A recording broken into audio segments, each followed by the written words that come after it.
Cricbuzz Comm in the 15th over. We expected plenty to happen in the match between England and the West Indies, but so many talking points in just a short 15 overs. Quick reminder of the score as it stands right now, and even 4 runs and overs what they're scoring at. Chris Gayle was looking good in patches, obviously being his aggressive self late into the piece, but that dismissal will have cost them. And they've got the 2 youngsters in there. Wicket apiece to Wood, Woakes and Plunkett, which you'd have to say is a slight bit of irony if you saw a build-up to the game. So much talk about Jofra. Didn't bowl badly, but he's not in the wickets column. He's not in the wickets column, but that tends to happen. You know, he had a good game in the first one, then had not a very good outing against Pakistan, and then had another good one, and then the 4th one seems to be going that same way. But yeah, I think in hindsight, I think England have bowled extremely well. Chris Woakes bowled really tight first few overs, and he should have gotten Chris Gayle if not for that catch, Mark Wood. But otherwise, I think it's in a place where they got to rebuild again.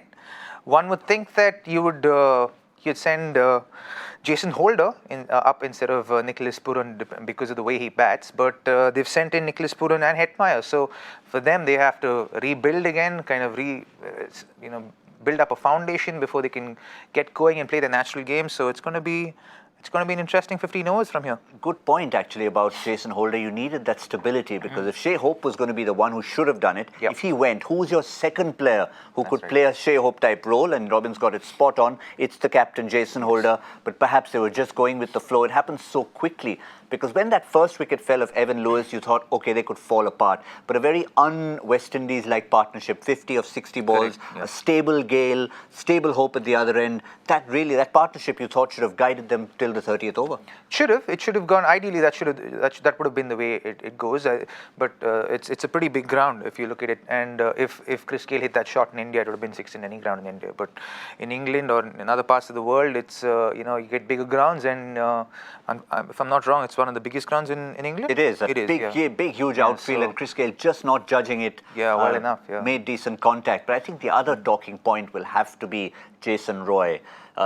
England aren't batting first, and yet he's become a talking point. Limping off, holding his hamstring, never a good sign. But Robin, certainly not as bad as if he was a bowler. No, definitely not as bad as if he'd have been a bowler.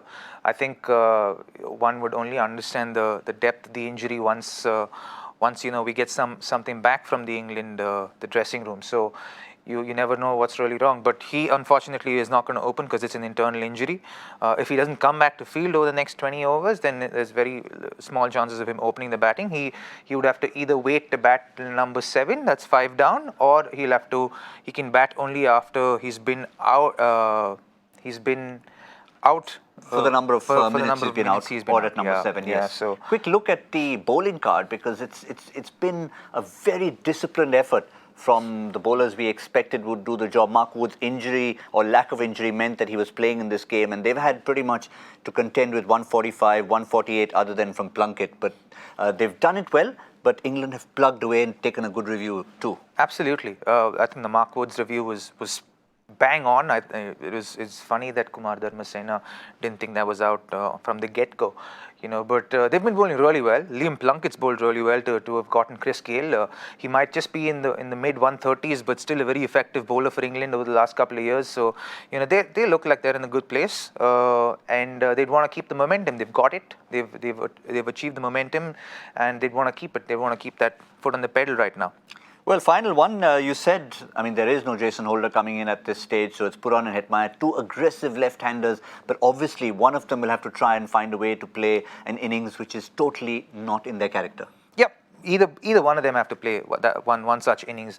I think Hetmyer would be more ideal for the cause, because he's someone who likes to take his time, get in, and then start playing his shots. So maybe if Pooran can bat the way he normally bats, but make sure that he keeps his wicket intact. And if Hetmyer can, kind of hold one end up for West Indies, then they have a chance of posting up a good total.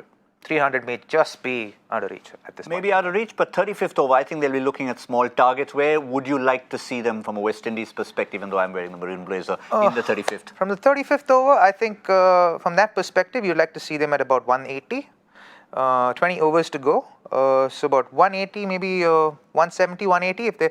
If they're there and thereabouts with the loss of maybe just one more wicket, then they're in a good position. Certainly are. Let's just remind you, there is still Jason Holder to come and the two big hitters in Ray Russ and Carlos Brathwaite. We'll see you again in the 35th.